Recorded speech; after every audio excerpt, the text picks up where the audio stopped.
আজকে যুক্তিতর্কের যে বিষয়, একটিমাত্র কেন্দ্র, তাও শিশুর রক্তে ভিজল মাটি, বঙ্গে শান্তির ভোট সোনার পাথর বাটি। হিন্দুর ভোট, মুসলিম ভোট নানান হিসেব চলে, সুষ্ঠু ভোটের আশাটুকু এবারও অথই জলে।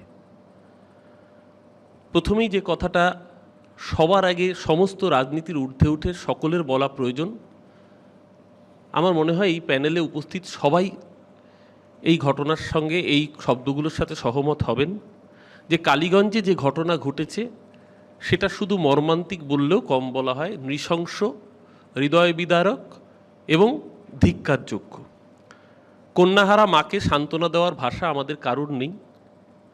মাননীয় মুখ্যমন্ত্রী মমতা বন্দ্যোপাধ্যায় কঠোরতম বার্তা দিয়েছেন, প্রশাসনকে বলেছেন রাজধর্ম পালন করবার জন্য যা যা প্রয়োজনীয় পদক্ষেপ গ্রহণ করবার সেই পদক্ষেপ কাল বিলম্ব না করে গ্রহণ করবার জন্য, এবং সাথে সাথে পুলিশ অ্যাকশন নিয়েছে, 4 জন গ্রেপ্তার হয়েছে। শুধু গ্রেপ্তার নয়, তাদের যাতে চূড়ান্ত শাস্তি হয় তার জন্য প্রশাসনিক স্তরে যা যা করা প্রয়োজন সেই নির্দেশও দেওয়া হয়েছে।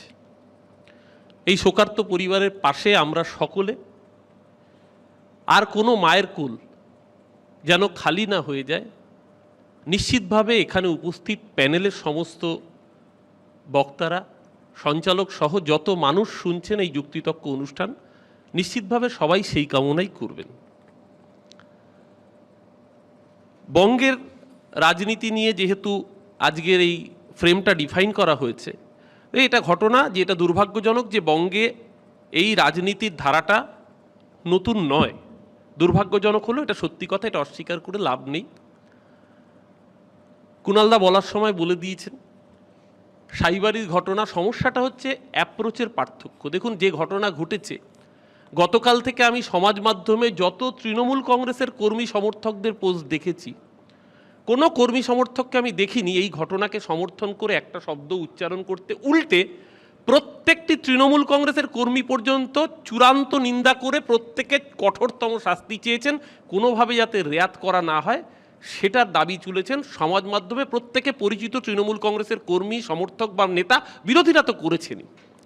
পার্থক্যটা এখানেই যে আমার বামপন্থী বন্ধুসম প্রতিনিধি এখানে রয়েছেন দীপশিতা, দীপশিতার দল এখনো মনে করে সাইবারি লাল সেলাম। পার্থক্যটা এখানেই।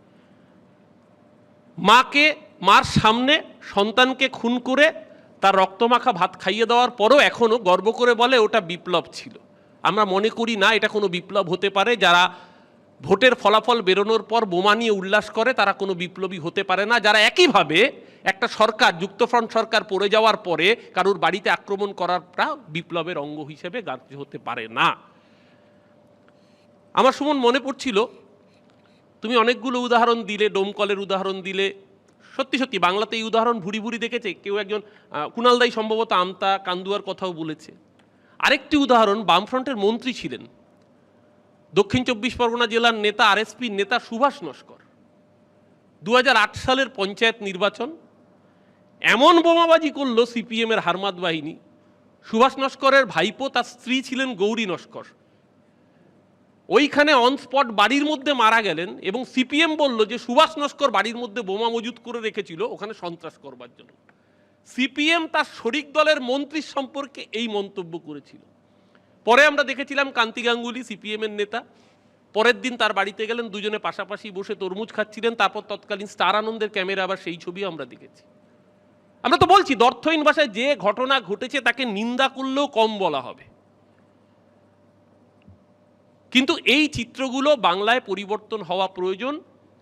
পরিবর্তন একটা জায়গায় হচ্ছে যে এর আগে এই ঘটনাগুলোর পিছনে জাস্টিফিকেশন দেওয়া হতো, এখন এই ঘটনা ঘটলে তাকে নিন্দা করা হচ্ছে। প্রশাসনিক প্রধান হিসাবে মুখ্যমন্ত্রী ব্যবস্থা নিতে বলেছেন এবং পুলিশ অ্যাকশন নিচ্ছে। দীপশিতা আরেকটা কথা বললেন, ঠিকই তো, অনুব্রত মণ্ডল যে ভাষা বলেছেন, দীপশিতা একজন নারী, ওর জায়গায় দাঁড়িয়ে ওর এই বক্তব্যকে আমি সম্পূর্ণভাবে সমর্থন করছি। যে এই ভাষা নিন্দার অযোগ্য, এই ভাষা মানে খুব কম করে বললেও এই ভাষাকে ধিক্কার জানানোর কোনো ভাষা আমাদের সামনে সত্যি খুঁজে পাওয়া যায় না। কিন্তু দীপশিতা এই ভাষাকে তো তৃণমূল কংগ্রেসের কোনো নেতা সমর্থন করেনি। তৃণমূল কংগ্রেস অনুব্রত মণ্ডলকে শোকজ করেছে, ভর্ৎসনা করেছে। এমনকি তৃণমূল কংগ্রেসের পুলিশ, আপনারা বলেন, যদিও পুলিশটা মানুষের, জনগণের দ্বারা নির্বাচিত সরকারের, সেই পুলিশ অনুব্রত মণ্ডলের বিরুদ্ধে এফআইআর করেছে, জামিন অযোগ্য ধারাও দিয়েছে। দীক্ষিত, আমার ভালো লাগতো, আপনি একজন মহিলা নেত্রী, এ রাজ্যের বুকে বাম আন্দোলন করে উঠছেন, খুব ভালো লাগতো যদি আপনি 2007 সালে আপনার দলের নেতা ছিলেন বিনয় কুমার, যখন মমতা বন্দ্যোপাধ্যায়ের মেধা পাটেকার নন্দীগ্রামের আন্দোলনে যোগ দিতে যাচ্ছিলেন, তখন আপনার মহিলা কমরেডদের উদ্দেশ্যে বলেছিলেন যে মমতা আর মেধা যদি যায় তাহলে আমাদের মহিলা কমরেডরা ওদের পশ্চাৎ দেশ, প্রচলিত বাংলায় বলেছিলেন, আমি আর খুলে বলছি না, প্রদর্শন করবে। সেদিনকে আপনার দলের কোনো নেত্রী এই বাক্যবন্ধের একটা নিন্দা পর্যন্ত করেননি। উল্টে পলিট ব্যুরোর নেত্রী বৃন্দা কারাতে সে বলেছিলেন দমদম দাওয়াই দেওয়ার কথা। যারা বলেন পরিবর্তন, হ্যাঁ পরিবর্তন তো নিশ্চয়ই একটা রয়েছে। অন্যায় হলে অন্যায় স্বীকার করতে হয়। একটা সরকার চলতে গেলে একটা সরকারের 100টা কাজের 100টা কাজ সঠিক হতে পারে না। যদি কোনো কাজ ভুল হয়ে থাকে, মমতা বন্দ্যোপাধ্যায় কখনো সেটাকে এন্ডোর্স করেননি, তার নিজের দলের নেতা হলেও রেয়াত করেননি। বিজেপির একটা সুবিধা আছে ভাবের ঘরে চুরি করার, কারণ তারা কোনোদিন ক্ষমতায় আসেনি। তাই ক্ষমতায় না আসলে যে অ্যাডভান্টেজটা থাকে, সবাইকেই গালমন্দ করা যায়। রাহুল সিনহা বলছিলেন, আমি রাহুলদা বলতে বলতে আমার রাহুলদার জন্য খারাপ লাগে। আমি কার্যত রাহুলদার প্রতিবেশী বলতে গেলে, পাশের পাড়ায় থাকি। আমি ছোটবেলা থেকে রাহুলদাকে দেখেছি বিজেপির ঝান্ডা কাঁধে নিয়ে বিজেপি করতে। লালকা মাঠের পাশে, সেখানে সঙ্গ ছোটবেলা থেকে অনুশীলন, ওই সকালবেলা প্যারেড ট্যারেড করতো। রাহুলদাকে ছোটবেলা থেকে দেখেছি, বিজেপির ছোট মিছিল হলো তখন 4-5 জন লোক হতো, তখন থেকে রাহুলদা মিটিংয়ে বক্তৃতা দেয়।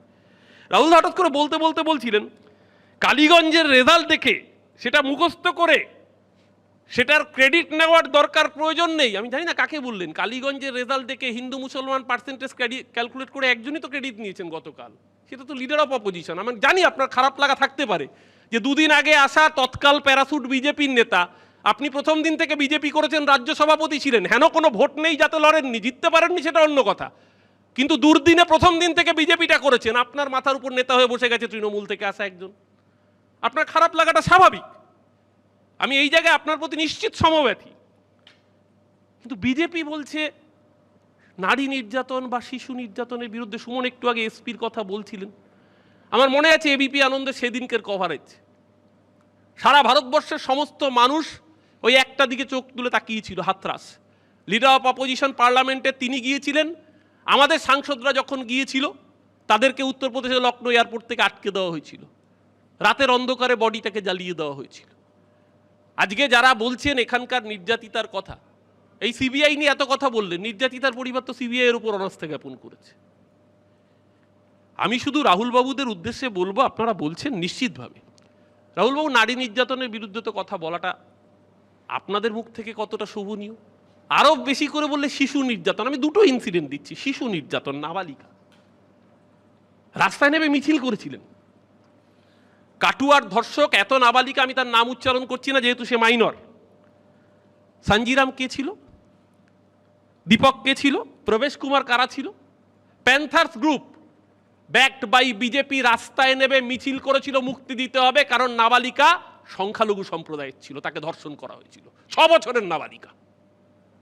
সারা ভারতবর্ষের বুকে একমাত্র রাজনৈতিক দল ভারতীয় জনতা পার্টি যারা তেরঙ্গা পতাকা নিয়ে রেপিস্টের সমর্থনে রাস্তায় নেমে মিছিল করেছে উন্নাওতে, কুলদীপ সিং সেঙ্গারের হয়ে, তার নাম ভারতীয় জনতা পার্টি, রেপিস্টের হয়ে মিছিল করেছে।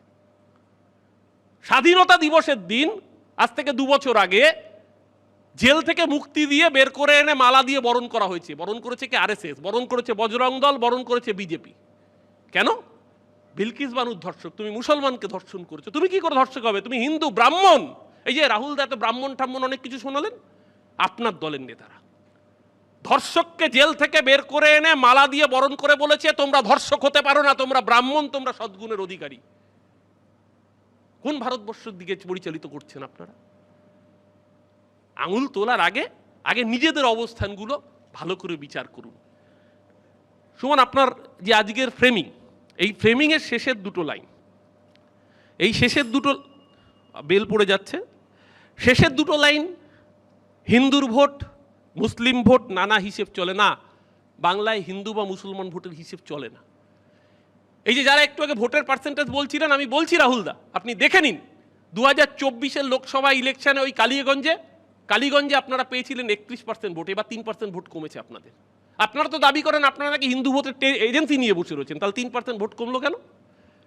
আসলে হিন্দু মায়েদের ভোটও মমতা ব্যানার্জি পায়, সংখ্যালঘু মায়েদের ভোটও মমতা ব্যানার্জি পায়, কারণ যারা 365 দিন মানুষের পাশে থাকে। আপনারা পুরনো বিজেপি, আপনারা মাঠে ঘাটে নেবে দলটা করেছেন, কিন্তু আজকে যারা আপনাদের বিজেপির নেতৃত্ব তারা এই মিডিয়া না থাকলে তাদের 10টা লোকও চিনবে না, কারণ তারা মানুষের পাশে থাকেন না। সুষ্ঠু ভোটের আশাটুকু এবারও অথই জলে। সুমন, আমার মনে পড়ছিল পরপর মমতা ব্যানার্জি সরকার 3 দফা অতিক্রম করে এবার চতুর্থবারের মতো ক্ষমতায় আসতে চলেছে।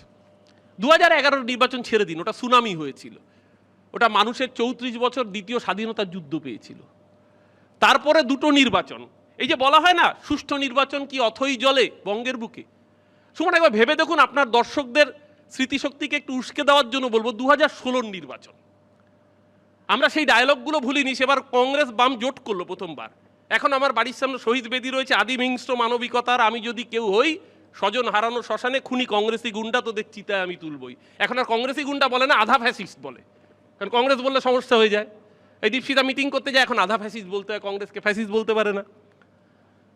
তো যাই হোক, আধা ফ্যাসিস্ট হোক, সেমি ফ্যাসিস্ট হোক, ইন্দিরা গান্ধী দায়নি, তাকে আমরা চাইনি, তারপর তার নাতিকে পাকসাকাশ ময়দানে এনে, তখন বুদ্ধবাবু জীবিত ছিলেন, বুদ্ধবাবু এবং রাহুল গান্ধী একসাথে মালা পরেছিলেন।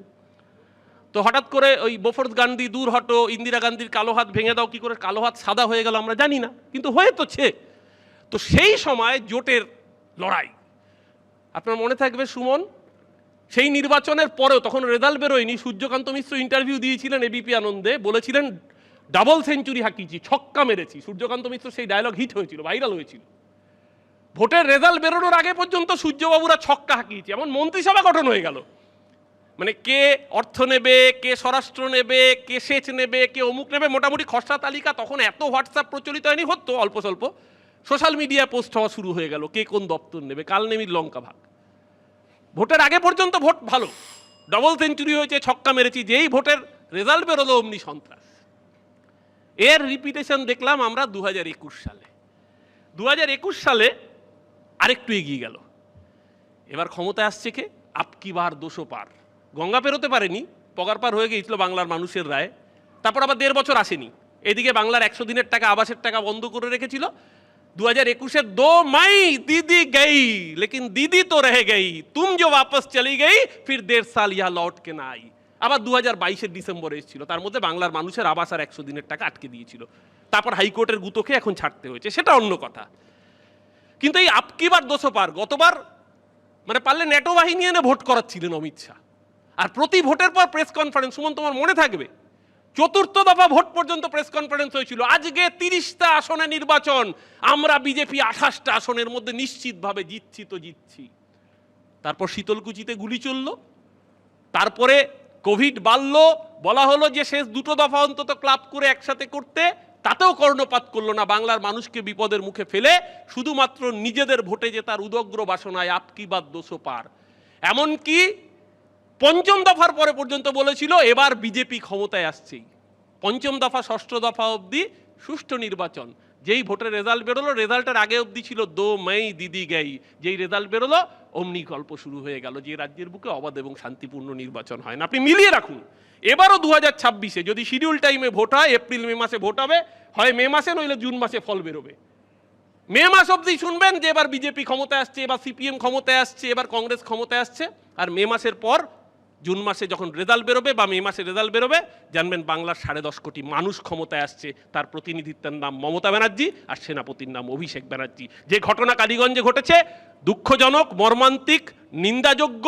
সরকার নিন্দা করেছে, দুষ্কৃতীদের বিরুদ্ধে কঠোরতম প্রশাসনিক ব্যবস্থা হবে। কিন্তু সেই ঘোলা জলে যারা রাজনীতির মাছ ধরতে চাইছে, তাদের নিজেদের আয়নায় আগে মুখটা দেখা উচিত। যদি মুখ আয়নায় আপনারা না দেখতে চান, বাংলার মানুষ আবারও 26-এর মতো, এই 21, 16, 11-র মতো আবার আয়নায় মুখটা দেখানোর জন্য যা যা প্রয়োজনীয় ব্যবস্থা নেওয়া প্রয়োজন সেটা করে দেখাবে। তার জন্য বাংলার মানুষই যথেষ্ট। ভালো থাকবেন সবাই, শুভ সন্ধ্যা, নমস্কার।